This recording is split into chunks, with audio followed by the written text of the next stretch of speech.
ಮಾಡಿದೀವಿ. ಯಾವ ಸಭೆಗಳು ಕೂಡ ಅವರ ಗಮನಕ್ಕೆ ಹೋಗ್ತಾ ಇಲ್ಲ.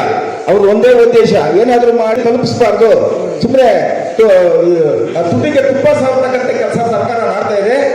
ಅದರಿಂದ ನಮ್ಮ ನಿರ್ಣಯ ಏನಂತಂದ್ರೆ, ನಮಗೆ ಯಾವುದೇ ಕಾರಣಕ್ಕೂ ಕಾಂಗ್ರೆಸ್ ಸರ್ಕಾರ ಒಳ ಮೀಸಲಾತಿ ಜಾರಿಗೊಳಿಸೋದನ್ನ ನಮ್ಮ ಗಮನಕ್ಕೆ ಬರ್ತಾ ಇಲ್ಲ, ಬರೀ ಮುಂದೂಡ್ಕೊಂಡೇ ಹೋಗ್ತಾ ಇದ್ದಾರೆ. ಅದರಿಂದ ನಾವು ನಿರ್ಣಯ ಮಾಡಿದ್ದೇವೆ, ಈ ಕಾಂಗ್ರೆಸ್ ಸರ್ಕಾರದಿಂದ ನಮ್ಮ ಸಮುದಾಯಕ್ಕೆ ಹಂತವಾಗಿ ಅನ್ಯಾಯ ಆಗ್ತಾ ಇದೆ. ಅದರಿಂದ ನಾವು ಈ ಕಾಂಗ್ರೆಸ್ ಸರ್ಕಾರವನ್ನ ಹತ್ತಿಕ್ಕುವ ಬಗ್ಗೆ ಏನು ಉಪಚುನಾವಣೆ ದಾವಣಗೆರೆ ಮತ್ತು ಬಾಗಲಕೋಟೆ ಉಪಚುನಾವಣೆ ನಡೀತಾ ಇದೆ. ಆ ಉಪಚುನಾವಣೆಯಲ್ಲಿ ಕಾಂಗ್ರೆಸ್ ಪಕ್ಷವನ್ನ ಸೋಲಿಸ್ತಕ್ಕಂಥ ಕೆಲಸ ನಾವು ಹೊರಟಿದ್ದೇವೆ.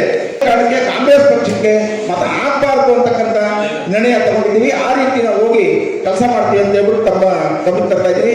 ಎರಡನೇದಾಗಿ ಮುಂದಿನ ಚುನಾವಣೆಗಳಲ್ಲೂ ಕೂಡ ಕಾಂಗ್ರೆಸ್ ಪಕ್ಷ ಏನು ಮುಂದಿನ ಚುನಾವಣೆ ತಾಲೂಕ್ ಪಂಚಾಯತ್ ಆಗಿರ್ಬೋದು, ಜಿಲ್ಲಾ ಪಂಚಾಯತ್ ಆಗಿರ್ಬೋದು, ನಗರಸಭಾ ಆಗಿರ್ಬೋದು, ಜಿಲ್ಲೆ ಆಗಿರ್ಬೋದು, ಮತ್ತೆ ಮುಂದಿನ 28ನೇ ಏನು ವಿಧಾನಸಭಾ ಚುನಾವಣೆ ಅದಕ್ಕೂ ಕೂಡ ಇವತ್ತಿಂದಲೇ ನಾವು ಕಾಂಗ್ರೆಸ್ ಪಕ್ಷಕ್ಕೆ ವೋಟ್ ಹಾಕಬಾರ್ದು ಅಂತಕ್ಕಂಥ ನಿರ್ಣಯ ತಗೊಂಡಿದ್ದೀವಿ.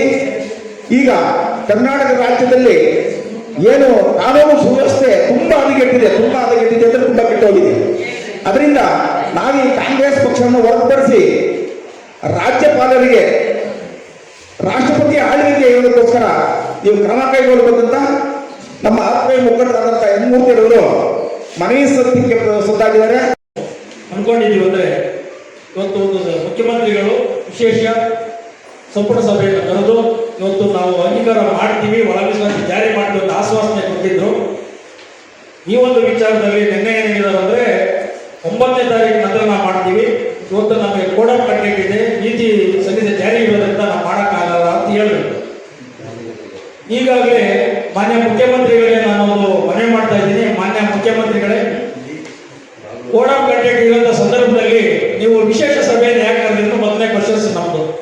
ಅನಂತರ ಎಲ್ಲ ಒಂದು ನೀತಿ ಸಂಹಿತೆ ಜಾರಿಯಾದ ಸಂದರ್ಭದಲ್ಲಿ ಕೆಲವು ಕಾಮಗಾರಿಗಳನ್ನೆಲ್ಲ ಕಡೆ ಉದ್ಘಾಟನೆ ಮಾಡ್ತಿದ್ರಿ, ಅದು 2ನೇ ಕ್ವಶನ್ಸ್ ನೀವು ಮಾಡಬಹುದಾಗಿತ್ತು. ಆಮೇಲೆ ನೀವು ಇನ್ನೇನು ಸಹ ಮೂಢ ಹಗರಣಗಳು ಸಿಕ್ಕಿದ್ದಾಗಲೂ ಸಹ ನೀವು ಸಂವಿಧಾನ ವಿರೋಧಿ ಧೋರಣೆಗಳನ್ನ ಅನುಸರಿಸ್ತೀರಿ, ಅದನ್ನು ನಮಗೆ ಬೇಜಾರಾಗುತ್ತೆ. ಇವತ್ತು ನೀವು ಸರ್ಕಾರ ನಡೆಸ್ತಾ ಇದ್ರೆ ರಾಜ್ಯಪಾಲರು ಏನು ಸುಮ್ಮನೆ ಇದೆ ಅನ್ನೋದು ನಮ್ಗೆ ಅರ್ಥ ಆಗ್ತಾ ಇಲ್ಲ. ಯಾಕಂದ್ರೆ ರಾಜ್ಯಪಾಲರು ಇಮ್ಮಿಡಿಯೇಟ್ ಸರ್ಕಾರನ ಮುಟ್ಕೊಳ್ಬೇಕು ಮೇಲಾಗಿ, ಯಾಕಂದ್ರೆ ಸಂವಿಧಾನದ ಎಲ್ಲ ಅಡೆತಡೆಗಳನ್ನ ವಿರುದ್ಧವಾಗಿ ನಡೀತದೆ. ಆಮೇಲೆ ಡಾಕ್ಟರ್ ಬಾಬಾ ಸಾಹೇಬ್ ಅಂಬೇಡ್ಕರ್ ಮೊದಲು ಅಂತ ಹೇಳಿದರು, ಯಾಕಂದ್ರೆ ನಮ್ಮ ಒಂದು ಎಲ್ಲ ವಿಚಾರದಲ್ಲಿ ಮೂರ್ತಿ ಪೂಜೆ ಮಾಡಬೇಡಿ, ಮೂರ್ತಿ ವಿನಾಶಕನಾದ ಅಂತ ಹೇಳಿದ್ರು. ಕೆಲವೊಂದು ವ್ಯವಸ್ಥೆಗಳಲ್ಲಿ ನಾವು ವೇದಿಕೆಗಳಲ್ಲಿ ಕಾರ್ಯಕ್ರಮ ಮಾಡಬೇಕಾಗಿದ್ರೆ ಕೆಲವು ಪ್ರಜಾಪ್ರತಿನಿಧಿಗಳನ್ನ ಹೊರತುಪಡಿಸಿ ಬೇರೆಲ್ಲ ಇದು ಮಾಡಿದ್ರೆ ಅದು ನಮಗೆ ವಿರೋಧ ಆಗ್ತದೆ. ಮುಂದಿನ ದಿನಗಳಲ್ಲಿ ನಮಗೇನಾದ್ರೂ ಒಳ ಮೀಸಲಾತಿ ಜಾರಿ ಮಾಡ್ತಾ ಹೋದ್ರೆ ನಮ್ಮ ಮಾದಿಗ ಸಂಘಟನೆಗಳ ಒಕ್ಕೂಟ ಏನಿದೆಯೋ ಈಗ ನಡೆಯುವಂಥ ಚುನಾವಣೆಯನ್ನು 100% ಸೋಲಿಸ್ತೀವಿ. ಮುಂದಿನ ದಿನಗಳಲ್ಲಿ ಕಾಂಗ್ರೆಸ್ನ ನಿರ್ನಾಂಶ ಮಾಡೋ ತಗೊಂಡ ನಾವು ಬಿಡಲ್ಲ ಅಂತ ಈ ಪತ್ರಿಕಾಗೋಷ್ಠಿಗೆ ಮೂಲಕ ತಿಳಿಸ್ತಾ ಇದ್ದೀವಿ. ಸಚಿವ ಸಂಪುಟ ಇಂದು ಕೇಳಲು ನಿನ್ನೆ ಸರ್ಕಾರ ಸಚಿವ ಸಂಪುಟವನ್ನ ನಡೆಸಿ ನಾಟಕೀಯ ರೀತಿಯಲ್ಲಿ ಸಚಿವ ಸಂಪುಟ ಅನಿರ್ದಿಷ್ಟ ಕಾಲ ಮುಂದಾಗಿದೆ.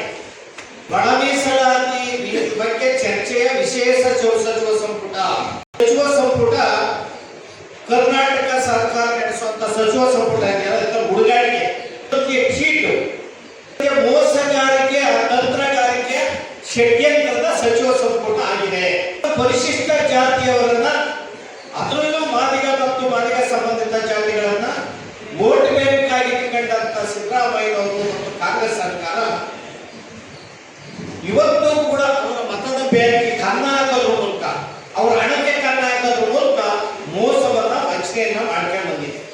ಮೊದಲನೇದಾಗಿ ತಮ್ಮಲ್ಲಿ ಅತ್ಯಂತ ವಿನೀತ ಮನವಿ ಮಾಡೋದು, ಇಡೀ ರಾಜ್ಯದ ದೇಶದ ನಾಗರಿಕರಲ್ಲಿ ಒಬ್ಬ ಸಮಾಜದ ಗುರುಗಳು, ಹಿರಿಯೂರು ಮೂಲ ಮಠದ ಆದಿಚಾಂಬುವ ಮಠದ ಷಡಕ್ಷರಿ ಮುನಿಗಳು 350 ಕಿಲೋಮೀಟರ್ ಹರಿಹರದಿಂದ ಬಿ ಕೃಷ್ಣಪ್ಪರವರ ಸ್ಮಾರಕದಿಂದ ಸಮಾಧಿಯಿಂದ ಬೆಂಗಳೂರಿಗೆ ಜಾಥಾವನ್ನು ಬಂದು ಉರಿ ಬಿಸಿಲಿನಲ್ಲಿ ಹುಷಾರಿಲ್ಲೂ ಕೂಡ ನೆಡಕ ಒಂದು ಕಾಲು ಮೈಕೈ ಆಸ್ಪತ್ರೆಗೆ ಅಡ್ಮಿಟ್ ಆಗಿ ಬಂದಂತ ಸ್ವಾಮೀಜಿಗಳನ್ನ ನೆಲಮಂಗಲದ ರಸ್ತೆಯಲ್ಲಿ ನೂರಾರು ಪೊಲೀಸ್ನವರು ಹಿಡಿದು ಎಳೆದಾಡಿ ಬಟ್ಟೆಗಳನ್ನು ಚೆಕ್ಕಿ ಅವರನ್ನು ಚೆಕ್ಕಿ ಎಳೆದು ಬಂಧನ ಮಾಡುವುದನ್ನು ನಾವು ತೀವ್ರವಾಗಿ ಉಗ್ರವಾಗಿ ಖಂಡಿಸ್ತಾ ಇದ್ದೇವೆ. ಜೊತೆಗೆ ಆ ದೃಶ್ಯವನ್ನು ನೋಡಿದ್ರೆ ತುಂಬಾ ನೋವು. ನಮ್ಮನ್ನೆಲ್ಲರೂ ಕೂಡ ಎಳೆದು ಬಸ್ಸಿನಲ್ಲಿ ಸ್ವಾಮೀಜಿ ಅವರನ್ನ ಬಂಧನ ಮಾಡ್ತಾರಲ್ಲ,